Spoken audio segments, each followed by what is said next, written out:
കടലിൽ പൊള്ളാതെ നീർ പെയ്തു നീ ചെയ്യാതെ ഞാൻ കമ്പിളി പോലെ നിന്നെ പുണരാം. ഞാൻ നിന്നുടെ മാറത്തു മെല്ലെ വേരുകളാഴ്ത്തിടാം. നിൻ ഹരിത പരവതാനിയാവാം. കാലം കൂട്ടുനിന്നില്ലെങ്കിലും എന്നെ പറിച്ചെറിഞ്ഞാലും വീണ്ടും പടർന്നു കേറിടും ഞാൻ.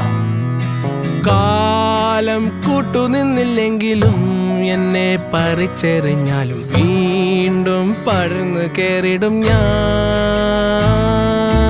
എന്തിനി വേഗം ഇത്തിരി നേരം, എന്തിനി വേഗം ഇത്തിരി നേരം പറ്റിപ്പിടിച്ച് ഞാൻ നിന്നോട്ടെ നിന്നുടെ മൃദുല പ്രതലമധിക മധുരമതിമനോഹരം.